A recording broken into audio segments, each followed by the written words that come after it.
Now I'm going to move to agenda item number 7.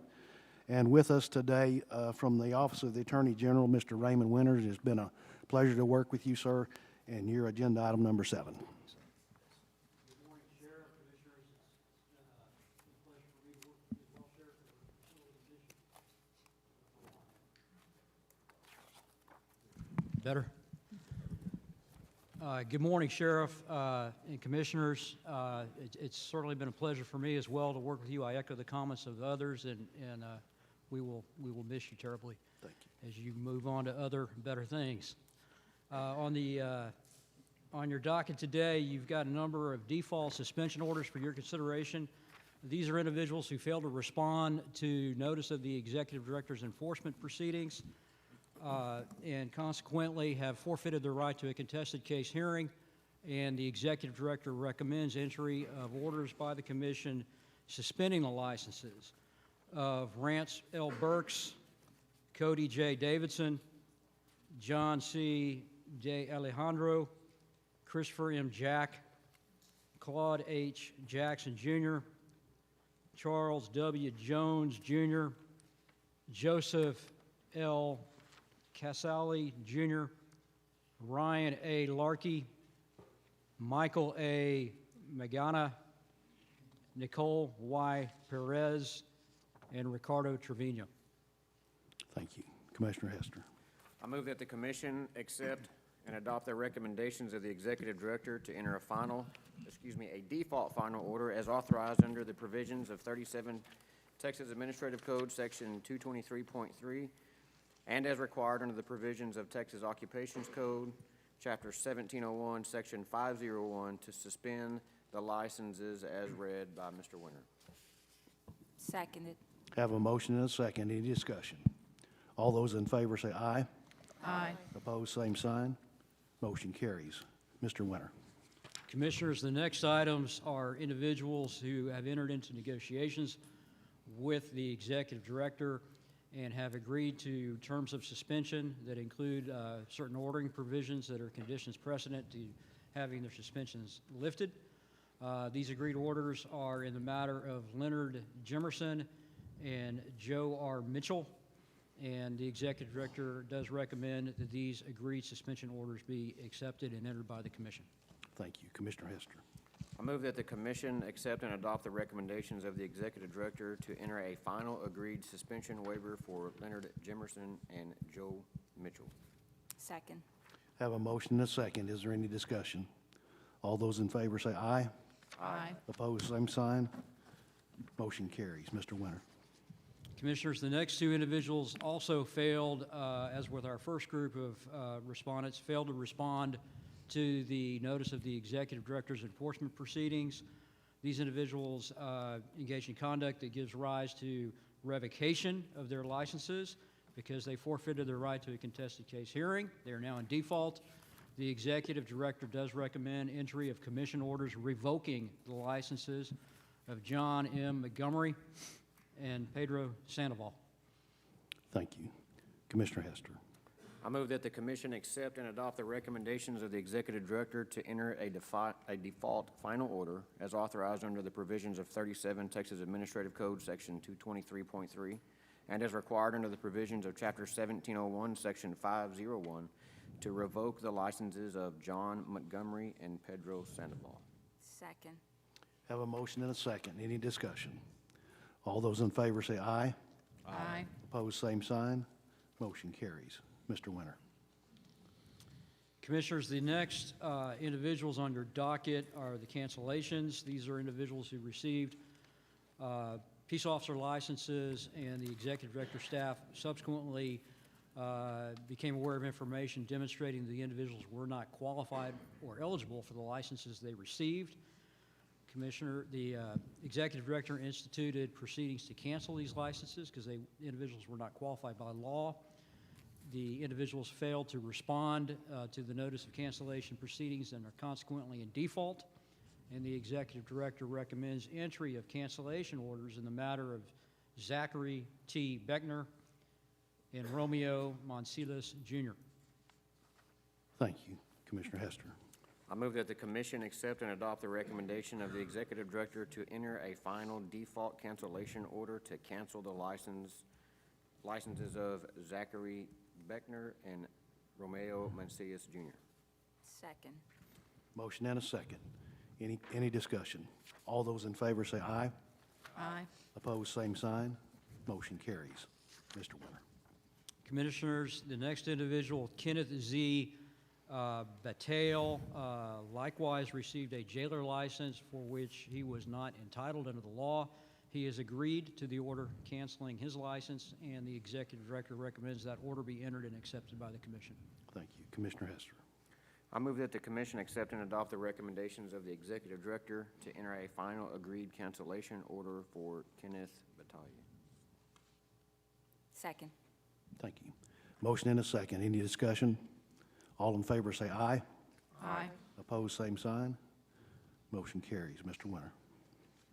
Commissioners, the next four individuals have also agreed to terms of proposed orders that will result in suspensions of their peace officer and jailer licenses. The executive director recommends that these proposed agreed suspension orders be entered in the matters of Eric L. Adair, Troy C. Hutchison, Jose M. Palayo, and Wesley A. Tate. Thank you. Commissioner Hester. I move that the commission accept and adopt the recommendations of the executive director to enter a final agreed suspension order for Eric Adair, Troy Hutchison, Jose Palayo, and Wesley Tate. Second. Motion and a second. Is there any discussion? All those in favor say aye. Aye. Opposed, same sign. Motion carries. Mr. Winter. Commissioners, this next agenda item is a proposal for decision from the State Office of Administrative Hearings regarding the institution of suspension proceedings against Juan R. Rodriguez, who holds a jailer license, and Ms. Haley Daniels, Assistant Attorney General in our office, is going to make this presentation. Good morning, Commissioners. We had a hearing with SOA back in May of this year. Mr. Rodriguez was arrested and charged with a DWI. He had a blood alcohol level of .153, initially charged with a Class A misdemeanor, pled down to a Class B. We had a hearing back in May.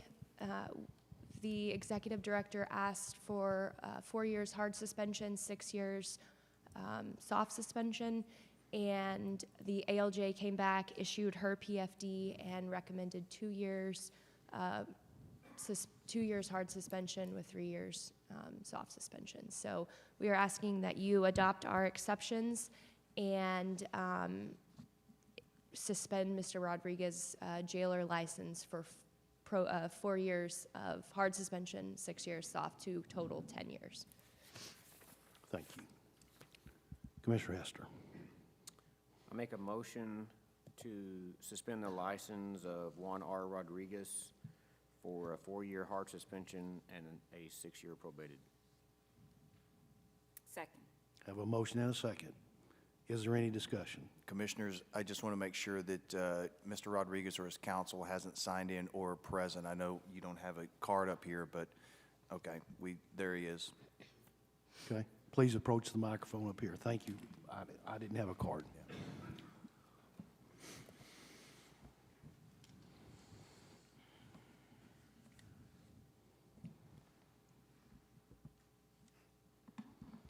Yes.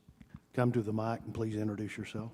Thank you, Commissioners. My name is Joshua Humphreys. I'm with the law firm of Allison Bassett McGee, representing Mr. Rodriguez. I would just ask the Commissioners to consider taking the ALJ's suggested 2 years with 3-year soft suspension. I don't feel that the executive director's suspensions or exceptions are merited under the law.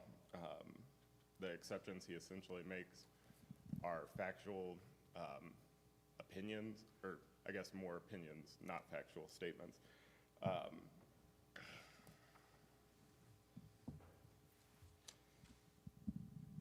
Essentially, the executive director's exceptions are based on the executive director's opinion about my client's testimony. That opinion is the ALJ's to make about my client. As the executive director noticed, he stated that my clients had a biased testimony in front of the ALJ. That bias is for the ALJ to determine. I don't think that's a reason why the commission should go outside its recommendations.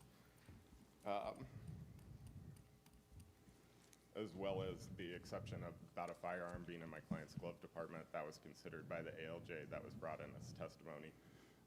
Again, I don't feel like that's, the executive director's opinion about that was for the ALJ to decide, and I'd ask the commissioners to consider before moving on the 4-year hard suspension to consider accepting the ALJ's recommendation. Thank you. If I can respond, the executive director submitted exceptions to the PFD. We are in agreement with the findings of fact, and we don't take issue with the conclusions of law 1 through 7. However, conclusions of law 8 and 9 are improper.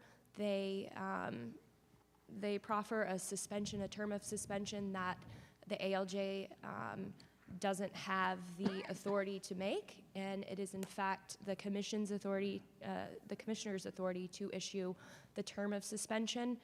And we have challenged that in our exceptions, challenging the final 2 conclusions of law as improper and invading your authority to determine the length of suspension. And I think Director Victors wants to speak. Director Vickers. Thank you, Mr. Chairman. I realize that what we are requesting here is higher than what the ALJ recommended. However, on review of the case, I wanted you to know the aggravating factors that were used to base our recommendation. And since he brought it up, we didn't use the gun that was in the glove compartment as an aggravating factor. We felt like there was a significant explanation for that. However, the facts that we looked at when making this termination, it was a Class A level BAC. Even though that was reduced, it still was a Class A level BAC. Mr. Rodriguez caused a motor vehicle accident on a very busy street that was significant enough to deploy the airbags in his car, and yet he walked away from that accident scene without checking on the other driver, without accessing anybody there, just walked away and was found quite a distance away from the accident, trying to leave the scene. He said that he did so because he was trying to get away to contact his wife while he had a phone in the car with him, and we'll leave it at that. Also, his refusal to conduct the SFST tasks or provide a breath specimen, making the statement, "I knew that I couldn't pass it."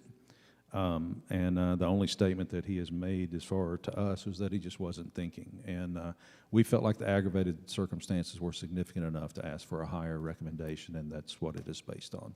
I wanted to let you know that. We very much respect what the ALJ recommends, and many times we go with the ALJ on what their recommendation is. In this particular instance, we just felt like there were too many aggravating factors to leave it at that level.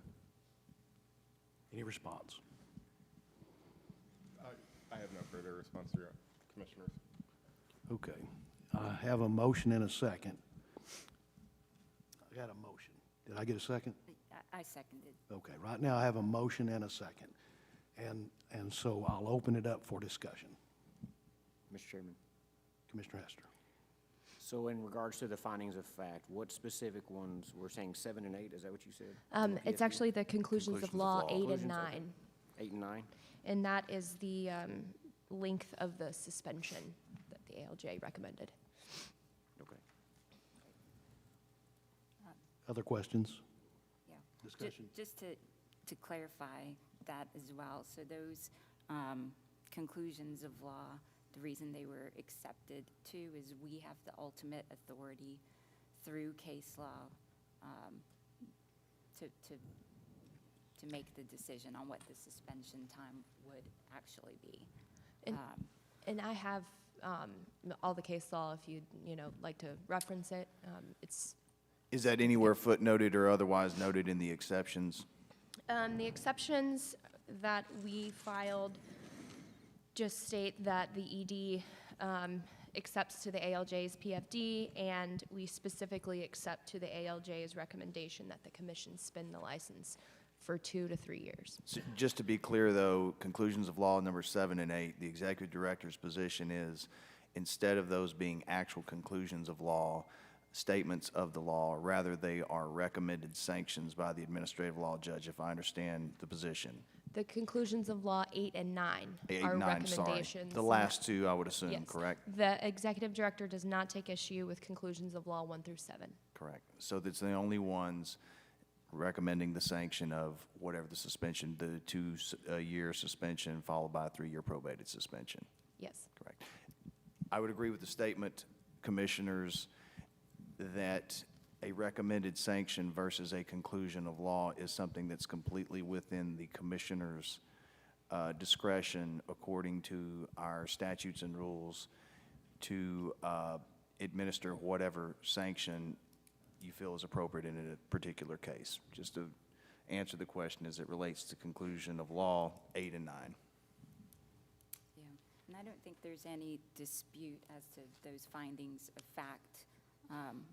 I personally don't take any exception to them. I think the ALJ is basically the finder of fact, and she made the decision she did.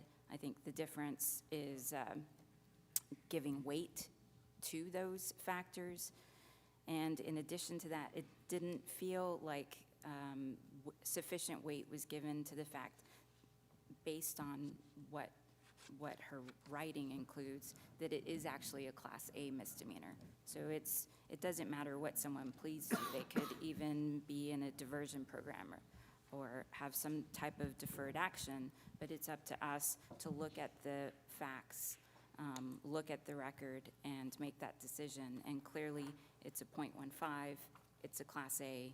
It doesn't matter what ultimately was pled to. So I think you all lay out your case and your exceptions to the PFD really well. Okay, right now I've got a motion and a second on the floor. Is there any other discussion? All those in favor say aye. Aye. Opposed, same sign. Motion carries. We will move to agenda item number 8, which is receive public comment on any topic without action.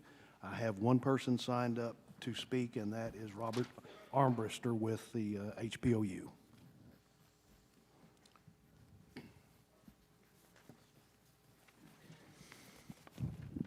Mr. Presiding Officer and Commissioners, thank you very much. Robert Armbruster from the Houston Police Officers Union. Can you hear me okay? Okay. I just want to add to everybody else's comments regarding Sheriff Richardson and his service. You know, I've been coming up here for probably 20 years now, and this commission, and from our perspective, the staff and the interaction has never worked better over all these years. So you should take that as a feather in your cap, and the feather in the cap of the executive director, that y'all have had such a good working relationship, and it certainly is apparent to us, and we appreciate that. Thank you so much for the comments. I've always appreciated your advice as well. Thank you. Okay, we are not going into executive session today, number 9, and because we're not going to do number 10 and return. So, in closing, our next scheduled meeting is March the 5th, 2020, right here, unless the new presiding officer makes a change to it. And so, for right now, it's scheduled March 5th, 2020, right here. I want to thank all of the commissioners that I've worked with that are here currently and those that I've worked with in the past. It's been a great experience. I thank past Governor Perry for his appointment and Governor Abbott for his reappointment. And with that, we will stand adjourned. I'm going to slap this gavel one more time.